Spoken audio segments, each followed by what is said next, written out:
नमस्कार दोस्तों, welcome back our YouTube channel GK just knowledge. तो गाइस, आज का हमारा 13वां डे है जिसमें हम 13वें नंबर का प्रैक्टिस सेट सॉल्व करने वाले हैं। तो आज की वीडियो बहुत ही इंटरेस्टिंग होने वाली है, तो वीडियो में आप एंड तक ज़रूर बने रहिएगा। तो चलिए वीडियो को शुरू करते हैं। हमारा यहाँ पर पहला क्वेश्चन दिया हुआ है। पहला क्वेश्चन है, भारतीय मरुस्थल को क्या कहा जाता है, यानी जो भारत में मरुस्थल है उसे क्या कहते हैं। गोबी मरुस्थल, सैंडी मरुस्थल, सहारा मरुस्थल, थार मरुस्थल। तो बात करें गोबी मरुस्थल की, तो ये चीन में है। चीन में 2 मरुस्थल है, गोबी और तकला मकान। दोनों मरुस्थल चाइना में पड़ते हैं। और सैंडी मरुस्थल की बात करेंगे तो ये ऑस्ट्रेलिया में आता है। ऑस्ट्रेलिया में आता है सैंडी मरुस्थल। इसमें ऑस्ट्रेलिया में 3 आते हैं, सैंडी, गिब्सन, विक्टोरिया। मैंने आप लोगों को पिछले वीडियो में भी बताया है। और सहारा मरुस्थल की बात करेंगे तो ये सबसे बड़ा मरुस्थल है, वह 11 देशों में फैला हुआ है, ये अफ्रीका में है। और थार मरुस्थल की बात करेंगे तो ये भारत है और पाकिस्तान की ओर जाता हुआ है थार मरुस्थल। तो भारत में है जो थार मरुस्थल इसे कहते हैं, और जो पाकिस्तान में है इसे चेलिस्तान के नाम से जाना जाता है। तो थार मरुस्थल हो जाएगा भारतीय मरुस्थल। इसके आगे अब अगला क्वेश्चन देखते हैं और नेक्स्ट क्वेश्चन देखते हैं। अगला क्वेश्चन है हमारा नेक्स्ट, भारत में सबसे घनी आबादी वाला राज्य कौन सा है, यानी ऐसा राज्य जिसमें कि बहुत ही जैसे बड़ा एरिया है उसमें बहुत ही घने लोग बसे हुए हैं, सबसे ज़्यादा लोग बसे हुए हैं उतने ही एरिया में, तो उसे हम घनी आबादी बोलेंगे। तो बिहार, उत्तर प्रदेश, मध्य प्रदेश, हरियाणा। तो यहाँ पे इसका राइट आंसर हो जाएगा ऑप्शन है बिहार। वहीं सबसे ज़्यादा आबादी की बात करेंगे तो यूपी में आते हैं सबसे ज़्यादा आबादी, जो कि नंबर 1 राज्य है जनसंख्या का। तो यहाँ पर राइट आंसर हो जाएगा ऑप्शन ए। इसके आगे अब चलते हैं नेक्स्ट क्वेश्चन में। और अगला क्वेश्चन हमारा क्या कहता है, अगला क्वेश्चन है, प्रथम विश्व युद्ध का आरंभ कब हुआ था। 28 जुलाई 1914 को, 13 दिसंबर 1914 को, 3 जून 1913 को, 8 जुलाई 1915 को। तो एक बात तो है कि हमें याद है कि 1914 में वर्ल्ड वॉर शुरू हुआ था, तो हमें इसे याद करके चलना है। तो यहाँ से हम देखेंगे कि हमारा सी नंबर मैच नहीं करता और हमारा डी नंबर मैच नहीं करता, यानी 1914 मैच नहीं करता। इस 2 ऑप्शन बचते हैं हमारे पास, तो इनमें से हमें याद रखना है। यहाँ पर जो 1914 है तो 4 है, जो इस 4 को मल्टीप्लाई करेंगे 2 से, तो 4 दूनी 8 आ जाएगा। तो इस ट्रिक से हम याद कर सकते हैं, यानी 4 का मल्टीप्लाई 2 में करेंगे तो 4 दूनी 8 आ जाएगा, यानी 28 जुलाई 1914 को हो जाएगा प्रथम विश्व युद्ध। और इसकी डिटेल आपको जाननी है कि ये किस कारण से हुआ था और क्यों हुआ था, कितने देश इसमें शामिल थे। तो मैंने एक वीडियो बनाई है जिसमें कि मैंने प्रथम विश्व युद्ध के बारे में बताया है बहुत ही डिटेल से, तो आप इस वीडियो में ज़रूर जाकर देखिए। मैं इसके वीडियो के आई बटन में डाल दूँगी उसका लिंक, आप वहाँ से जाकर देख सकते हैं। अब चलते हैं, यहाँ पर इसका राइट आंसर हो जाएगा ऑप्शन ए, 28 जुलाई 1914 को। अब चलते हैं और अगला क्वेश्चन नेक्स्ट देते हैं। अगला क्वेश्चन दिया हुआ है, पाक जल संधि किन को अलग करती है, पापुआ न्यू गिनी और ऑस्ट्रेलिया को, भारत और श्रीलंका को, दक्षिण कोरिया और जापान को, इंडोनेशिया और मलेशिया को। तो इस क्वेश्चन को समझने के लिए हमें मैप की आवश्यकता होगी। तो पहले तो इसका राइट आंसर हो जाएगा ऑप्शन बी, भारत और श्रीलंका को अलग करने वाली जो जल संधि उसका नाम पाक जल संधि। हमने पीछे मैप लगा रखा है तो हम इसके माध्यम से समझेंगे। पहले तो आप इस वर्ल्ड के नक्शे को थोड़ा समझ लीजिए। यहाँ पर बात करेंगे तो ये जो यहाँ पर जो ये एरिया दिखता है ये नॉर्थ अमेरिका हो जाता है, और ये एरिया जो दिखता है इतना महाद्वीप ये साउथ अमेरिका हो जाता है, और ये जो महाद्वीप दिखता है ये अफ्रीका महाद्वीप हो जाता है। और यहाँ पर बात करेंगे तो ये जो एरिया होता है ये एशिया महाद्वीप हो जाता है, और जो ऊपर की तरफ दिया हुआ है ये यूरोप महाद्वीप हो जाता है, और जो नीचे दिया हुआ है वो ओशिनिया। तो हमारे टोटल 7 महाद्वीप है, और ऊपर एशिया अफ्रीका, उत्तरी अमेरिका, दक्षिणी अमेरिका, अंटार्कटिका नीचे है, यूरोप और ओशिनिया। तो हमारे टोटल 7 महाद्वीप हो जाते हैं। तो इसमें जो एशिया से आता है, तब यहाँ पर ये जो भारत है, तो हम एक एक देश देखते हैं और इनमें देखते हैं कि कौन सी जल संधि अलग करती है, जो इस ऑप्शन के हिसाब से दिया हुआ है। तो पहले आप यहाँ से समझिए, ये कौन सा देश है, ये ऑस्ट्रेलिया है, ये पूरा देश ये ऑस्ट्रेलिया है, और ये ओशिनिया महाद्वीप में आता है। तो इसके ऊपर ये आप देखेंगे, ये यहाँ पर जो ऊपर की ओर जो देश है वह पापुआ न्यू गिनी है, पापुआ न्यू गिनी है, और ये ऑस्ट्रेलिया थी। यहाँ पर जो जलसंधि अलग करती है इन दोनों को, ये टोरस जलसंधि अलग करती है। कौन सी? टोरस। तो पापुआ न्यू गिनी और ऑस्ट्रेलिया को कौन अलग करती है? टोरस जलसंधि अलग करती है। इसके बाद अब देखेंगे, यहाँ पर आप देखेंगे, यहाँ पर ये है इंडोनेशिया। ये जो इतना फैला हुआ है एरिया है, ये सारा इंडोनेशिया है। अब ये इंडोनेशिया बहुत ही बड़ा द्वीप समूह है जिसमें कि 30,000 से भी ज़्यादा द्वीप हैं। तो यहाँ पर जो जलसंधि अलग करती है वह मलक्का जलसंधि अलग करती है। ये जो एरिया दिख रहा है, ये आपको ये दिख रहा है इंडोनेशिया का। मैं थोड़ा जूम कर लेती हूँ।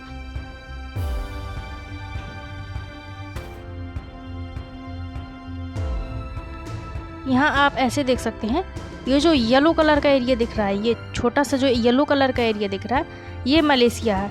और ये जो बड़ा फैला हुआ दिख रहा है, ये इंडोनेशिया। तो मलेशिया और इंडोनेशिया के बीच में जो रास्ता है वह मलक्का जलसंधि बोलते हैं उसे, मलक्का।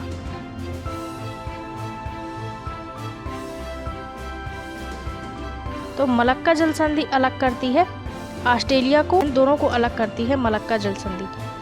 तो हमने टॉरस जलसंधि देख ली, यहाँ पर है। मलक्का जलसंधि यहाँ पर है।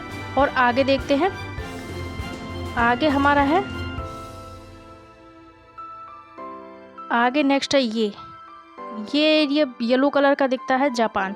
और जापान के बगल में जो चाइना के नीचे थोड़ा लटकता हुआ एरिया दिख रहा है, ये है हमारा साउथ कोरिया और नॉर्थ कोरिया। तो नॉर्थ कोरिया ऊपर है, साउथ कोरिया नीचे। तो इन दोनों के बीच में जो पतला रास्ता है, तो यहाँ पर सुसीमा जो जलसंधि है वह अलग करती है। सुसीमा जलसंधि जापान और दक्षिण कोरिया को अलग करती है। जापान का जो क्यूशू द्वीप है वहाँ से अलग करती है। अब जापान में टोटल 4 द्वीप हैं, क्यूशू, होन्शू, होक्काइडो और शिकोकू, 4 है। तो जो नीचे वाला द्वीप है उसे हम क्यूशू बोलते हैं और उसका नाम क्यूशी है। क्यूशू द्वीप है तो दक्षिण कोरिया को यहाँ पर अलग करता है सुसीमा जलसंधि के द्वारा। और बाकी जलसंधि तो हम किसी नेक्स्ट वीडियो में देखेंगे। हमने यहाँ ऑप्शन के हिसाब से देख लिया। अब देखते हैं अपने क्वेश्चन की तरफ। हमारा क्वेश्चन क्या कह रहा है, पहले इसे देखते हैं और समझते हैं। पापुआ न्यू गिनी और ऑस्ट्रेलिया, मैंने आपको बताया ऑस्ट्रेलिया में जो है टोरस जलसंधि, जो टोरस जलसंधि है वह पापुआ न्यू गिनी और ऑस्ट्रेलिया को अलग करती है। भारत और श्रीलंका को अलग करती है पाक जलसंधि। पाक जलसंधि है जो भारत और श्रीलंका को अलग करती है। दक्षिण कोरिया और जापान के बीच में सुसीमा जलसंधि हो जाएगी। और जो इंडोनेशिया और मलेशिया के बीच है तो वो मलक्का जलसंधि। यहाँ से हमने 4 जलसंधि और अलग से देख ली। और यहाँ पे पाक जलसंधि आपको याद रखना है। तो यहाँ पर राइट आंसर हो जाएगा ऑप्शन बी। इसके बाद चलते हैं अगले क्वेश्चन में। अगला क्वेश्चन क्या कहता है, अगला क्वेश्चन दिया हुआ है, राव नृत्य किस राज्य से संबंधित है? पंजाब, उड़ीसा, बिहार और जम्मू कश्मीर। तो राव नृत्य की बात करेंगे तो यहाँ पर इसका राइट आंसर हो जाएगा ऑप्शन डी। जम्मू कश्मीर में राव नृत्य होता है। पंजाब में गिद्धा होता है, गिद्धा और भांगड़ा। भांगड़ा तो आपने सुना होगा, जिसे पंजाबी लोग करते हैं बल्ले बल्ले में डांस, तो भांगड़ा नृत्य होता है। और जम्मू कश्मीर में हो जाएगा राव नृत्य हो जाएगा। उड़ीसा की बात करेंगे तो उड़ीसा में होता है छऊ नृत्य, छऊ। और बिहार की बात करेंगे तो बिहार में होता है पवरिया। पवरिया नृत्य है जो बिहार में होता है। तो यहाँ पर इसका राइट आंसर हो जाएगा ऑप्शन डी, जम्मू कश्मीर। बिहार का भी याद रखना है और उड़ीसा का। हम जो अलग से कुछ इन्फॉर्मेशन करेक्ट कर रहे हैं तो ये भी हम इन क्वेश्चन के साथ याद करते हुए चलेंगे तो हमें ज़्यादा बेनिफिट होगा, तो जिससे हमारी तैयारी और भी मजबूत होगी। और क्या, इसके बाद चलते हैं अगला क्वेश्चन। और अगला क्वेश्चन क्या कहता है, अगला क्वेश्चन आया है, इटली की राजधानी क्या है? पेरिस, रोम, बर्लिन, ओटावा। तो इटली की राजधानी, पहले पेरिस की बात करेंगे तो पेरिस फ्रांस की राजधानी है। फ्रांस की राजधानी है पेरिस। रोम की राजधानी हो जाएगी इटली, रोम है इटली की राजधानी, इटली की। और बर्लिन की बात करेंगे तो जर्मनी, क्या कभी आप लोग जर्मनी गए हो? कमेंट में बताना। ओटावा हो जाएगी कनाडा की ओटावा। तो यहाँ से इसका राइट आंसर हो जाएगा ऑप्शन बी, रोम। इसके आगे अगला क्वेश्चन देखते हैं। इसके आगे अगला क्वेश्चन दिया हुआ है, ईडन गार्डन स्टेडियम कहाँ स्थित है? कोलकाता में, गुजरात में, कानपुर में, लखनऊ में। तो यहाँ पर इसका राइट आंसर हो जाएगा ऑप्शन ए, क्योंकि यहाँ पर ईडन गार्डन स्टेडियम स्थित है। ये पुराना स्टेडियम है और सेकेंड नंबर का सबसे बड़ा स्टेडियम है। यहाँ पर लगभग 66,000 बैठक क्षमता है, यहाँ पर लोग बैठ सकते हैं इस स्टेडियम में। और वहीं गुजरात में बात करेंगे तो नरेंद्र मोदी स्टेडियम है, नरेंद्र मोदी स्टेडियम, जिसमें लगभग 1,30,000 लोग बैठ सकते हैं इस स्टेडियम के अंदर। तो ये गुजरात में है और सबसे बड़ा स्टेडियम है ये नरेंद्र मोदी स्टेडियम। और कानपुर में बात करेंगे तो ग्रीन पार्क स्टेडियम है, अभी ये कुछ टाइम से बंद चल रहा है ग्रीन पार्क स्टेडियम। और इसके बाद बात करेंगे तो लखनऊ में अटल बिहारी वाजपेयी स्टेडियम है और इसका नाम इकाना भी है, इकाना है इसका नाम। तो अटल बिहारी वाजपेयी स्टेडियम कहाँ स्थित है? लखनऊ में स्थित है। तो यहाँ से हमने 4 स्टेडियम और देख लिए, नरेंद्र मोदी स्टेडियम गुजरात, कानपुर में ग्रीन पार्क स्टेडियम और लखनऊ में अटल बिहारी वाजपेयी स्टेडियम, कोलकाता में ईडन गार्डन और चेन्नई में चिदम्बरम स्टेडियम। मैं अलग से बता देती हूँ आपको, चेन्नई में चिदम्बरम स्टेडियम। तो राइट आंसर हो जाएगा ऑप्शन ए। इसके बाद चलते हैं अगले क्वेश्चन पर, और अगला क्वेश्चन है हमारा, फूलों की घाटी राष्ट्रीय उद्यान कहाँ स्थित है? मेघालय, नागपुर, उत्तराखंड, हिमाचल प्रदेश। तो यहाँ पर इसका राइट आंसर हो जाएगा ऑप्शन सी, उत्तराखंड है, जिसे फूलों का राष्ट्रीय उद्यान स्थित है वहाँ पर। उसे फूलों की घाटी भी कहते हैं। नागपुर को कहते हैं ऑरेंज सिटी के नाम से जानते हैं नागपुर को। तो ये आपको याद रखना है। इसके बाद चलते हैं अगला क्वेश्चन पर, और अगला क्वेश्चन हमारा दिया हुआ है, अगला क्वेश्चन दिया हुआ है, भारत में जय हिंद पुल कहाँ स्थित है? जय हिंद पुल कहाँ स्थित है? गोवा में, जम्मू कश्मीर में, गुजरात में, कोलकाता में। तो जय हिंद पुल की बात करेंगे, राइट आंसर ऑप्शन डी, इसका नाम मोजरहाट पहले इसका नाम था, लेकिन जब सुभाष चंद्र बोस की 125वीं जयंती हुई, जिसके कारण इसका नाम बदलकर जय हिंद रख दिया गया। तो ये आपको यहाँ याद रखना है, इसका पुराना नाम भी। और गुजरात में बात करेंगे तो गुजरात में मोरबी पुल स्थित है, मोरबी पुल ब्रिज है, गुजरात में स्थित है। और गोवा में जुआरी ब्रिज स्थित है, जुआरी ब्रिज गोवा में है। और जम्मू कश्मीर की बात करेंगे तो जम्मू कश्मीर में अंजी और चिनाब 2 ब्रिज हैं जो जम्मू कश्मीर में हैं। तो यहाँ पर इसका राइट आंसर हो जाएगा ऑप्शन डी, कोलकाता। इसके बाद चलते हैं अगला क्वेश्चन, और अगला क्वेश्चन हमारा दिया हुआ है, खजुराहो का मंदिर कहाँ स्थित है? उत्तराखंड, राजस्थान, आंध्र प्रदेश, मध्य प्रदेश। यहाँ पर इसका राइट आंसर हो जाएगा ऑप्शन सी, मध्य प्रदेश में स्थित है खजुराहो का मंदिर। इसके बाद चलते हैं अगला नेक्स्ट क्वेश्चन में, और अगला क्वेश्चन है हमारा, विश्व ओजोन दिवस कब मनाया जाता है? 5 जून को, 16 सितंबर को, 1 दिसंबर को, 22 अप्रैल को। तो 5 जून को क्या मनाया जाता है? पर्यावरण दिवस मनाया जाता है 5 जून को। और 16 सितंबर को मनाया जाता है ओजोन दिवस मनाया जाता है। बेसिक ओजोन परत जो है वहाँ पर ओजोन को बचाने के लिए यहाँ पर ये 16 सितंबर को मनाया जाता है, ताकि जागरूकता फैलाई जाए कि हम अपने पृथ्वी को कैसे बचा सकते हैं पेड़ पौधे लगाकर। तो यहाँ पर 16 सितंबर को मनाया जाता है और ये ओजोन के बारे में बताते हैं। 1 दिसंबर को एड्स दिवस मनाया जाता है, एड्स दिवस। और वहीं 22 अप्रैल की बात करेंगे तो 22 अप्रैल को पृथ्वी दिवस मनाया जाता है, जो कि अभी आने वाला है पृथ्वी दिवस। यहाँ पर इसका राइट आंसर हो जाएगा ऑप्शन बी, 16 सितंबर को ओजोन डे मनाया जाता है। इसके बाद चलते हैं अगला नेक्स्ट क्वेश्चन में। और अगला हमारा क्वेश्चन है, क्वेश्चन दिया हुआ, भारतीय संविधान के निर्माण में कितना समय लगा था? 3 वर्ष 6 महीने 12 दिन, 2 वर्ष 11 महीने 18 दिन, 1 वर्ष 10 महीने 16 दिन, 4 वर्ष 11 महीने 23 दिन। तो बेसिक यहाँ पर था 2 वर्ष 11 महीने 18 दिन। अब याद करने का कैसा है, आप तो कंफ्यूज हो जाएंगे चारों को ऑप्शन देखते हुए, तो हम याद करेंगे 2 वर्ष 11 महीने 18 दिन, लगभग 3 वर्ष में 3 वर्ष है, 3 वर्ष में 12 वर्ष का 1 साल होता है, तो यहाँ पर 11 वर्ष हो जाएंगे और 18 दिन, तो यानी कि यहाँ पर 10 दिन और 12 दिन, 3 साल में यदि 12 दिन घटा दिए जाएंगे तो यहाँ पर हमारा 2 वर्ष 11 महीने 18 दिन वापस आ जाएंगे। तो यहाँ पर हमें याद कैसे रखना है, 2 वर्ष 11 महीने 18 दिन, तो 2 वर्ष तो लगा था संविधान को बनने में और 11 महीने लगा था, और लास्ट का जो महीना बचा था उसमें 18 दिन लगे। तो इस तरीके से आप कुछ ऐड करके या कुछ रिलेट करके याद कर सकते हैं।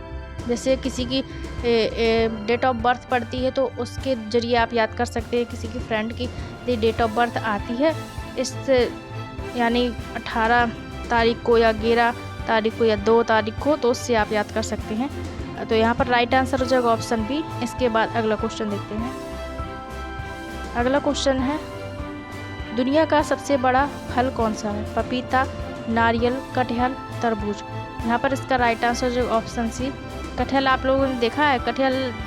वैसे देखा है तो चाइना में काफ़ी लोग ऐसे कटहल को लेते हैं और उसके बीज निकाल के खा लेते हैं। बहुत ही बड़ा होता है ये फल। भारत में तो लोग इसकी सब्जी भी बनाते हैं। तो ये हो जाएगा कटहल। तरबूज लेकिन उससे छोटा होता है, तो तरबूज नहीं, कहीं गलती से मत मार देना। तो यहाँ पर कटहल हो जाएगा राइट आंसर ऑप्शन सी। इसके बाद देखते हैं अगला क्वेश्चन।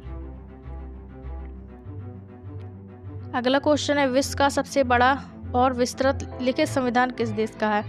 भारत का, अमेरिका का, स्विट्जरलैंड का, पाकिस्तान का। तो यहाँ पर इसका राइट आंसर हो जाएगा ऑप्शन ए, भारत, क्योंकि भारत हमारा बहुत ही बड़ा देश है और इसमें सबसे ज़्यादा लिखित संविधान है, सबसे बड़ा है। जो विश्व का सबसे बड़ा लिखित संविधान भारत के अंदर है। और अमेरिका की बात करेंगे तो अमेरिका में जो संसद होती है उससे हम कांग्रेस कहते हैं। अमेरिका की संसद को यहाँ पर लिखा नहीं जा रहा, तो यहाँ पर अमेरिका की संसद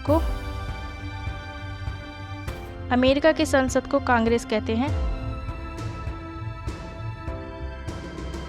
अमेरिका की संसद को कांग्रेस कहते हैं। वहीं स्विट्जरलैंड में जो राज्य होते हैं, हमारे यहाँ बेसिक राज्य बोलते हैं, और जो स्विट्जरलैंड में होते हैं उन्हें हम कैंटन बोलते हैं। स्विट्जरलैंड में जो राज्य हैं, राज्यों की जगह वहाँ पर कैंटन बोला जाता है।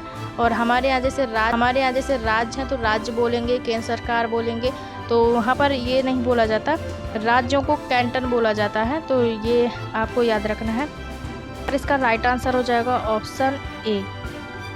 इसके बाद देखते हैं अगला क्वेश्चन। अगला क्वेश्चन दिया हुआ है, भारतीय संविधान को हाथों से लिखने वाला व्यक्ति कौन है? यानी जो हमारे भारत का सबसे बड़ा लिखित संविधान है उसे किसी व्यक्ति ने ही लिखा है, तो वह व्यक्ति कौन है? महात्मा गांधी, जवाहरलाल नेहरू, प्रेम बिहारी नारायण रायजादा, डॉक्टर भीमराव अम्बेडकर। तो यहाँ पर राइट आंसर हो जाएगा ऑप्शन सी, प्रेम बिहारी नारायण है जिन्होंने हाथों से लिखा है हमारे संविधान को। और ये भीमराव अम्बेडकर की बात करेंगे तो अभी हाल में इन्हीं की 14 अप्रैल को जन्म तिथि थी। और भीमराव अम्बेडकर जो है ड्राफ्टिंग कमेटी के अध्यक्ष रहे हैं। तो यहाँ पर राइट आंसर हो जाएगा ऑप्शन सी। इसके बाद और अगला क्वेश्चन देखते हैं। अगला क्वेश्चन है, भारतीय संविधान कितने शब्दों से बना है? 8000, 6000, 9000, 12000। तो यहाँ पर राइट आंसर हो जाएगा ऑप्शन ए। अब आप यहाँ से समझ सकते हो कि जैसे 8000 शब्द हैं हमारे भारतीय संविधान में, तो कितना बड़ा संविधान होगा और लिखित कितना होगा कि 8000 शब्द वहाँ पर आ जाएंगे, यानी एक मोटी सी किताब आ जाएगी आप लोगों की। तो यहाँ पर राइट आंसर हो जाएगा ऑप्शन ए। इसके बाद चलते हैं अगला नेक्स्ट क्वेश्चन पर। और अगला क्वेश्चन है, किस राज्य में विधान परिषद नहीं है? जम्मू कश्मीर, कर्नाटक, तेलंगाना, गुजरात। तो आप लोग अभी तक यही पढ़ते आ रहे होंगे कि 7 ऐसे राज्य हैं जहाँ पर विधान परिषद है, लेकिन 2019 के बाद एक ऐसा एक्ट पारित हुआ जिसमें कि जम्मू कश्मीर की विधानसभा को ख़त्म कर दिया गया और जम्मू कश्मीर को 2 भागों में बांट दिया गया, लद्दाख और कश्मीर में। तो अब याद नहीं रखना है कि 7 राज्यों में विधान परिषद है, अब याद रखना है कि 6 राज्यों में विधान परिषद है। और 2019 को यह चेंज हो गया है, जिसमें कि वे 6 राज्य कौन कौन से हैं हम एक ट्रिक के माध्यम से समझ लेते हैं कि वे 6 राज्य कौन कौन से हैं। तो हम देखेंगे, तो यहाँ से देखेंगे आप टी से हो जाएगा तेलंगाना, यू से हो जाएगा उत्तर प्रदेश, यूपी, तेलंगाना, और बी से हो जाएगा बिहार। मैं यहाँ पर शॉर्टकट लिख रही हूँ क्योंकि यहाँ पर जगह नहीं है। तो बिहार हो जाएगा, और एम से हो जाएगा महाराष्ट्र, और एम से महाराष्ट्र हो जाएगा। जैसे जम्मू कश्मीर है पर ये अब नहीं है, तो आप इस ट्रिक में ये जे हटा सकते हैं। और ए से हो जाएगा आंध्र प्रदेश ए से हो जाएगा। और जो कर है टोटल इसमें हो जाएगा कर्नाटक। तो ये आपने याद कर दिया, तुब मा कर इस ट्रिक से याद कर सकते हो आप। नहीं, आप बेसिक ऐसे ही याद कर सकते हो।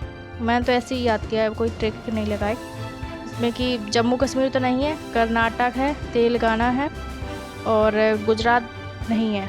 तो यहाँ पर 2 ऑप्शन कट जाएंगे। तो मैंने इसलिए जम्मू कश्मीर और गुजरात लिया है क्योंकि आप लोगों को बता सकूं कि यह जम्मू कश्मीर में अब हाल फिलहाल में नहीं है वर्तमान में, और गुजरात में भी नहीं है।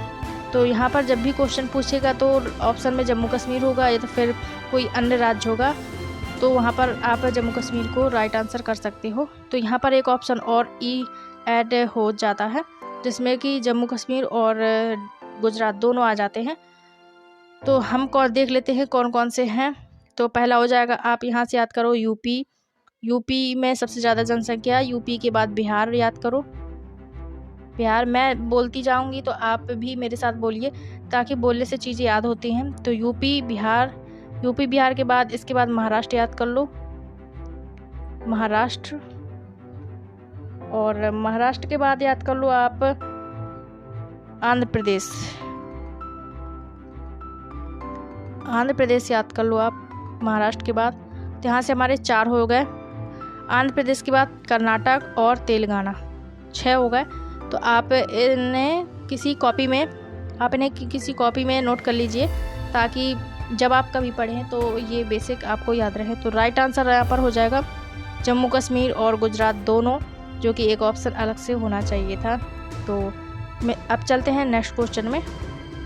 गंगा किस देश में चलाया गया था? म्यांमार में, यूक्रेन में, तुर्की में, अफगानिस्तान में। ऑपरेशन गंगा की बात करेंगे तो ये चलाया गया था यूक्रेन में, और तुर्की की बात करेंगे तो तुर्की में चलाया गया था ऑपरेशन दोस्त। अब ये यूक्रेन में तब चलाया गया था जब रूस और यूक्रेन के बीच वॉर शुरू हो गया था।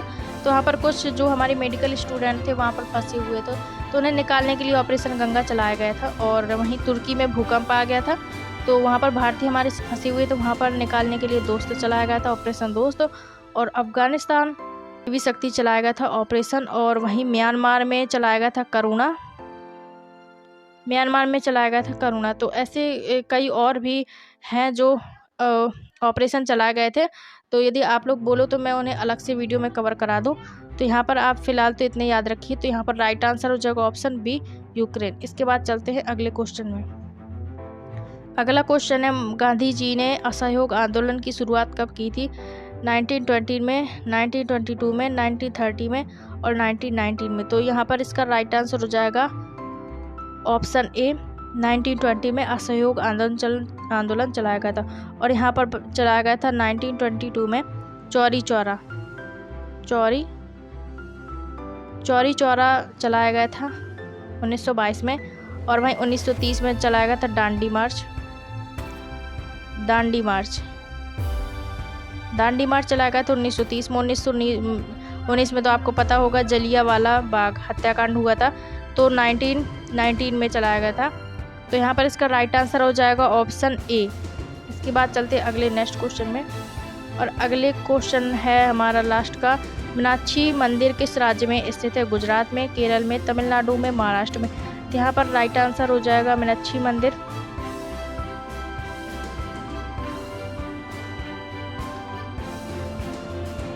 यहाँ पर राइट आंसर हो जाएगा ऑप्शन सी, तमिलनाडु में है जो मीनाक्षी मंदिर स्थित है। और यहाँ पर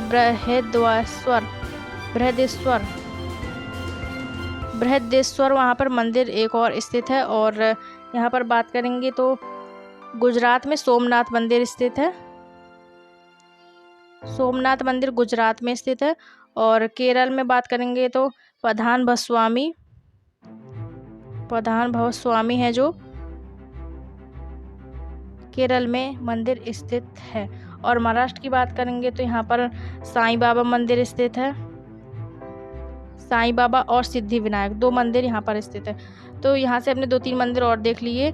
तो यहाँ पर इसका राइट आंसर हो जाएगा ऑप्शन सी, तमिलनाडु बृहदेश्वर, और तमिलनाडु में स्थित है बृहदेश्वर और मीनाक्षी मंदिर। केरल में पद्मनाभस्वामी, गुजरात में सोमनाथ मंदिर, महाराष्ट्र में साईं बाबा और सिद्धि विनायक मंदिर। इसके बाद तो गाइज, आप लोगों को वीडियो अच्छी लगे तो लाइक शेयर सब्सक्राइब ज़रूर करिएगा और वीडियो को पूरा ज़रूर देखिएगा, जिससे कि आप लोग पूरे क्वेश्चन कवर कर सके और अपनी तैयारी को बहुत ही मजबूत बनाए रखिएगा। एक क्वेश्चन हमारा आपसे है कि आपको बताना है कि विश्व का सबसे बड़ा द्वीप कौन है? विश्व का सबसे बड़ा द्वीप कौन है, ये आप लोगों को कमेंट करके बताना है। और यदि आप लोगों को नहीं पता तो मैं इस क्वेश्चन का आंसर कल के नेक्स्ट वीडियो में ज़रूर दूंगी। तो तब तक के लिए धन्यवाद, थैंक यू सो मच, जय हिंद।